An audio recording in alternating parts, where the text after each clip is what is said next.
Hello friends, आज इस video के अंदर अपन बहुलकों का वर्गीकरण को पढ़ेंगे कि बहुलकों का वर्गीकरण किस आधार पर और कितने प्रकार से किया गया है, वो आज इस वीडियो के अंदर अपन देखेंगे।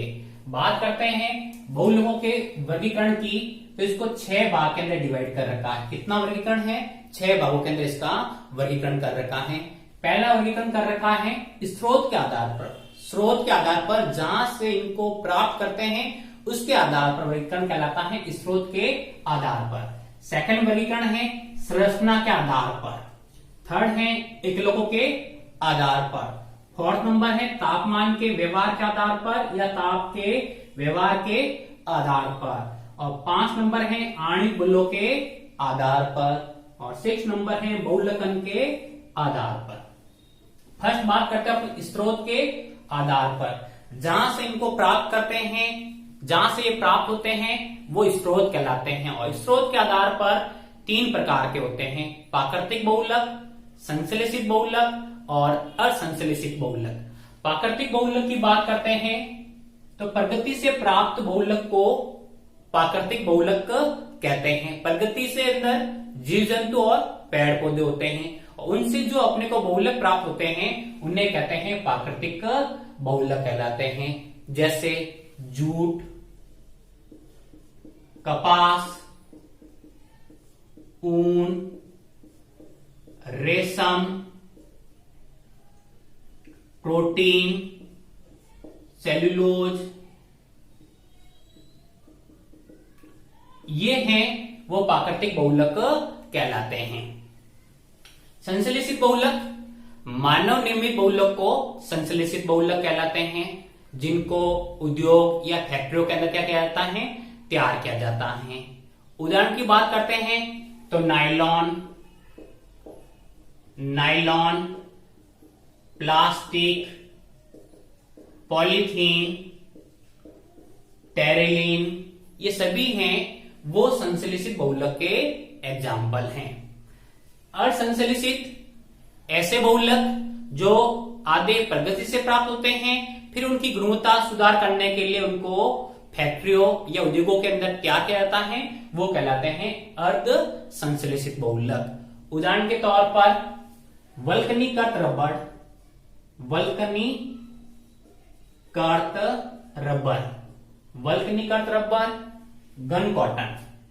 गन कॉटन, ये दोनों एग्जाम्पल किसके हैं? अर्ध संश्लेषित बहुलक के। तो फर्स्ट बात करते हैं अपन स्रोत के आधार पर। 3 टाइप के हो गए: प्राकृतिक बहुलक, संश्लेषित बहुलक, असंश्लेषित। प्रकृति से जो प्राप्त होते हैं वो प्राकृतिक बहुलक कहलाते हैं। उदाहरण की बात की अपन ने प्रोटीन, सेल्यूलोज, रेशम, ऊन, कपास।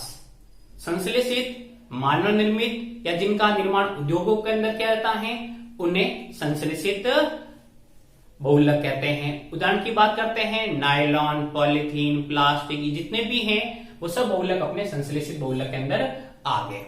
असंश्लेषित बात करते हैं, प्रकृति से प्राप्त होते हैं लेकिन उनकी गुणवत्ता कम होती है, तो उन गुणवत्ता को सुधार करने के लिए कुछ केमिकल डाल के, रसायनों का प्रयोग करके उनकी गुणवत्ता को सुधारा जाता है, उन्हें कहते हैं असंश्लेषित बहुलक, जिनके अंदर वल्कनीकृत रबर है, गन कॉटन है। सेकंड बात करें अपन संरचना के आधार पर। संरचना के आधार पर बहुलक 3 प्रकार के होते हैं: रेखीय बहुलक, शाखीय बहुलक, क्रॉस जाल या नेटवर्क बहुलक। रेखीय बहुलक की बात करते हैं तो इसमें जो एकलक इकाइयां हैं वो एक रेखा के अंदर होती है। एकलक इकाइयां रेखा के अंदर होती हैं और एक के ऊपर एक व्यवस्थित होती हैं, जिससे इनका घनत्व है वो क्या होता है? अधिक होता है। तनन सामर्थ्य भी क्या होती है? अधिक होती है। उदाहरण की बात करते हैं तो उदाहरण के तौर पर HDPE, high density poly ethylene. और उदाहरण की बात करते हैं तो PVC, पॉलीविनाइल क्लोराइड, ये रेखीय बहुलक के उदाहरण हैं।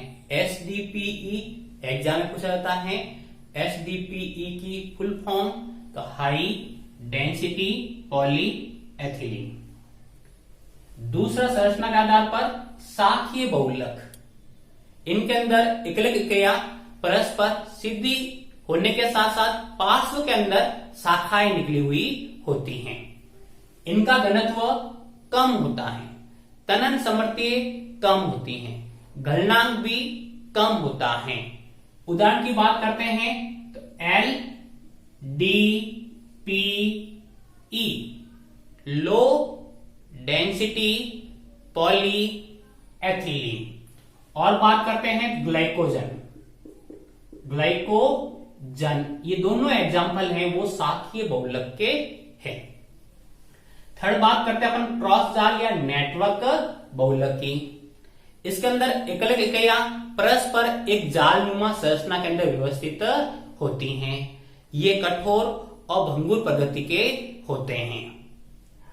एग्जाम्पल की बात करते हैं इनके तो बेकेलाइट इंपोर्टेंट है, बेकेलाइट और मेलामिन। ये दोनों उदाहरण हैं क्रॉस जाल या नेटवर्क बहुलक के। थर्ड अपने पास एकलकों के आधार पर। एकलकों के आधार पर बहुलक दो प्रकार का होता है, समबहुलक और सहबहुलक। इंपोर्टेंट है, हर बार एग्जाम के अंदर समबहुलक सहबहुलक की डेफिनेशन और उदाहरण पूछा जाता है, या फिर कुछ एग्जाम्पल दे रखे होते हैं और उनको सह और समबहुलक के अंदर वर्गीकरण अलग अलग करना होता है। समबहुलक की बात करते हैं तो इसके अंदर एक ही प्रकार के एकलक इकाइयां भाग लेती हैं। एकलक होते हैं वो क्या होते हैं, एक ही प्रकार के एकलक होते हैं। एक ही प्रकार के एकलक, एक ही प्रकार के एकलकों के पुनरावर्तन से समबहुलक का निर्माण होता है। और जब दो या दो से अधिक एकलक होते हैं तो उनके पुनरावर्तन से सहबहुलक का निर्माण होता है। समबहुलक की बात करते हैं तो पॉलीथीन। पॉलीथीन के अंदर अपन देखा था उसमें केवल अपन एक ही प्रकार की है जो एकलक इकाइयां काम में लेते हैं, वो एथीन। एक ही प्रकार का एकलक काम में लेते हैं। पीवीसी तो विनाइल क्लोराइड काम में लेते हैं। एक ही प्रकार का एकलक के पुनरावर्तन से जो बहुलक बनता है वो कहलाता है सम। और जिसमें एक से अधिक एकलक इकाइयां पुनरावर्तन होती हैं उनसे जो बहुलक बनता है वो कहलाता है सहबहुलक। उदाहरण नायलॉन 66 जिसके अंदर एक हेक्सामेथिल डाइएमीन काम में आता है और दूसरा काम में आता है एडिपिक अम्ल। तो ये इसका एग्जांपल हो जाएगा नायलॉन 66। नेक्स्ट फोर्थ नंबर है ताप के व्यवहार के आधार पर। ताप के व्यवहार के आधार पर दो प्रकार का होता है, थर्मोप्लास्टिक और दूसरा होता है थर्मोसेंटिंग। थर्मोप्लास्टिक, दूसरा होता है थर्मोसेंटिंग। अब अपन दोनों का डिफरेंस साथ में देख लेते हैं कि थर्मोप्लास्टिक और थर्मोसेंटिंग में क्या अंतर है। वे प्लास्टिक जिनको गर्म करने पर मुलायम हो जाते हैं और दूसरी आकृति में डाला जा सकता है उन्हें कहते हैं थर्मोप्लास्टिक। और वे प्लास्टिक जिनको गर्म करने पर मुलायम नहीं होते हैं और दूसरी आकृति के अंदर डाला नहीं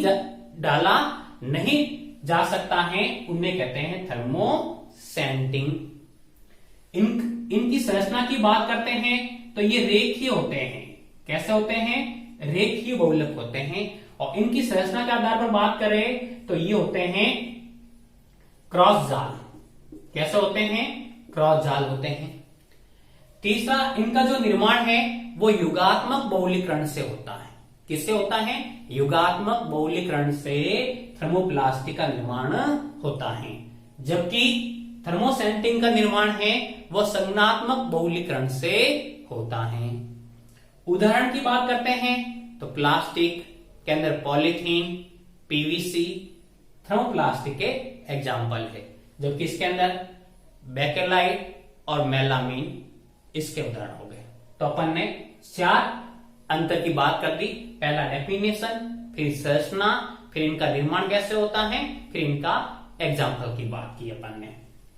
नेक्स्ट आता अपना आणविक बलों के आधार पर उनके अंदर बहुलक इकाई आपस में कुछ बलों द्वारा जुड़ी रहती हैं। उन बलों के आधार पर ये दो प्रकार के होते हैं, प्रत्यास्थ और दूसरे कहलाते हैं रेसे। प्रत्यास्थ को ही अपन क्या कहते हैं, रबर कहते हैं। प्रत्यास्थ को ही क्या कहते हैं, रबर कहते हैं। और इनके अंदर जो आकर्षण बल होता है वो क्या होता है, दुर्बल आकर्षण बल होता है, जिस कारण से अपन इनको आसानी से क्या कर सकते हैं, खींच सकते हैं और बल हटाने पर वापस ये पुनः अपनी आकृति के अंदर आ जाते हैं। अब उदाहरण की बात करते हैं तो उदाहरण के रूप में इनके अंदर ब्यूना एन और ब्यूना एस रबर है, ब्यूना एन और ब्यूना एस।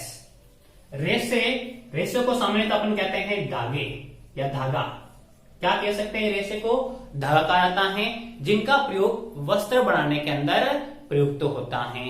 इनके अंदर आकर्षण बल होता है वो क्या होता है, परबल होता है। क्या होता है, परबल होता है। बात करते हैं एग्जाम्पल की तो पॉलिस्टर, क्या ध्यान रखना अपने को, पॉलिस्टर है, नायलॉन है, ये सब रेसों के उदाहरण हो गए। नेक्स्ट बात करते हैं बहुलकन के आधार पर, ये भी इंपॉर्टेंट है। बहुलकन के आधार पर बहुलक दो प्रकार के होते हैं, युगात्मक बहुलकन और संज्ञात्मक बहुलकन।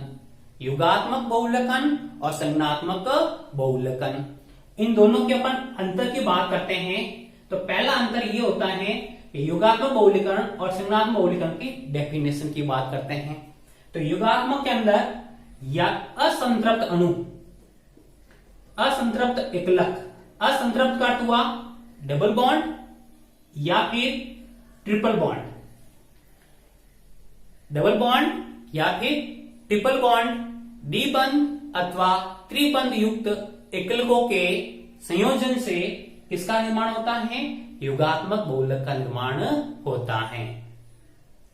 जबकि संज्ञात्मक बहुलक के अंदर क्रियात्मक समूह युक्त, क्रियात्मक समूह कौन पार्टिसिपेट करेंगे, क्रियात्मक समूह, द्वि या त्रिक्रियात्मक समूह युक्त एकलकों के संयोजन से संज्ञात्मक बहुलकन कहलाता है। जबकि द्विबंध या त्रिबंध के एकलकों के संयोजन से किसका निर्माण होता है, युगात्मक बहुलकन कहलाता है। एग्जाम्पल की बात करते हैं तो इसके अंदर अपन बात करते हैं सीधी SBr styrene, buta diene rubber, जिसके अंदर द्विबंध होते हैं। जबकि संज्ञात्मक बहुलक के अंदर नायलॉन, नायलॉन या नायलॉन होगा, नायलॉन और टेरिलीन, टेरिलीन, ये हो गए संज्ञात्मक बहुलकन के एग्जाम्पल।